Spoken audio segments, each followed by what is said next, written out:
Bonjour et bienvenue. Aujourd'hui, on va décortiquer 7 conseils vraiment essentiels sur l'investissement. À la base, ils ont été pensés pour la nouvelle génération, mais franchement, ils sont pour tout le monde. Surtout pour ceux qui pensent que, peut-être, il est déjà trop tard pour se lancer. Et on commence tout de suite avec une phrase qui parle à beaucoup de monde, j'en suis sûr.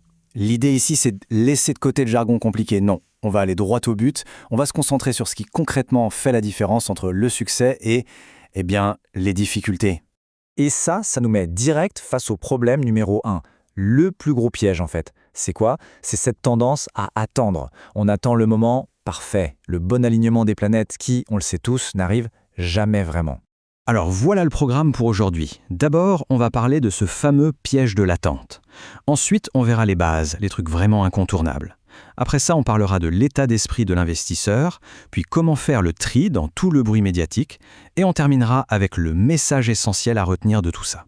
Allez, c'est parti. On attaque avec le premier point, et sans doute le plus important, ce fameux piège de l'attente.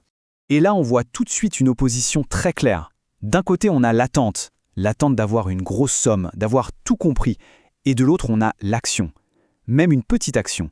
L'idée, c'est que ce n'est pas la taille du premier pas qui compte, c'est le fait de le faire. C'est ça qui lance la machine, qui déclenche l'apprentissage et qui commence à construire la discipline. Ok, une fois qu'on a compris qu'il faut agir, quelles sont les règles du jeu? On passe maintenant aux bases, les fondations solides, les choses qui ne sont tout simplement pas négociables. Alors là, le message est on ne peut plus clair. L'excuse du « je ne sais pas », elle ne tient plus vraiment la route. Aujourd'hui, avec tout ce qui existe comme contenu gratuit, accessible, sérieux, ne pas apprendre, c'est devenu un choix, ce n'est plus une fatalité. Et là, on arrive à la mère de toutes les règles.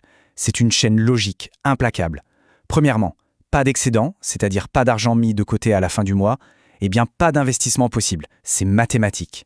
Et la suite logique, c'est que pas d'investissement, ça veut dire pas de liberté financière, c'est la seule voie pour que l'argent travaille un jour pour nous.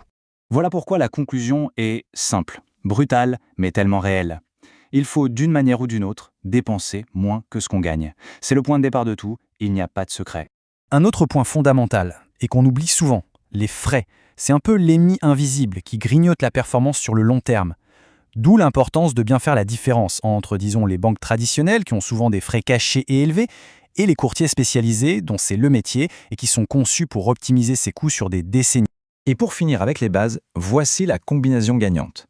Les 2 ingrédients secrets pour le long terme. Premièrement, diversifier.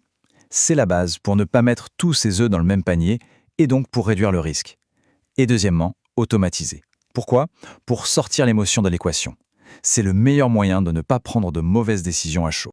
Bon, on a vu la technique, le quoi faire. Maintenant, on passe à quelque chose d'encore plus important peut-être, le comment être, l'état d'esprit de l'investisseur. Et croyez-moi, c'est là que tout se joue.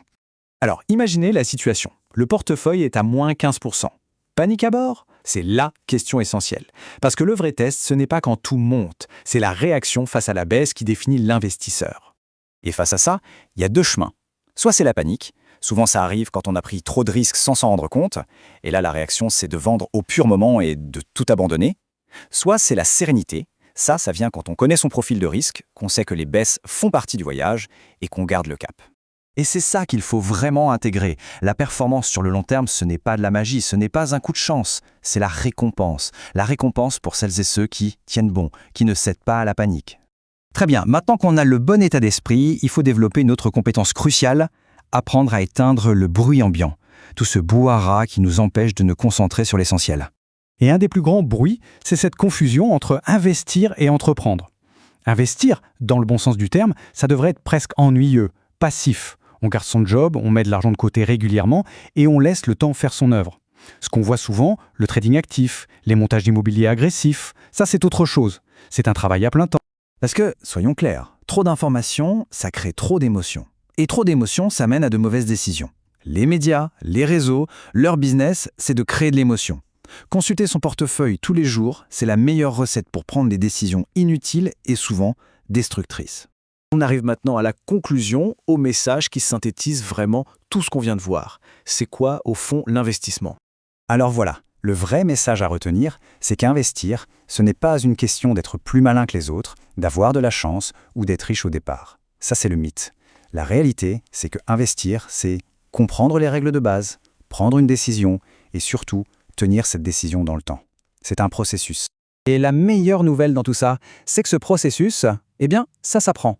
Ce n'est pas réservé à une élite, ce n'est pas un don du ciel. Ce qui nous amène à la toute dernière question, celle qu'il faut se poser. Pas demain, pas quand les choses seront parfaites, mais aujourd'hui. Quel est le tout premier petit pas qu'il est possible de faire dès maintenant ?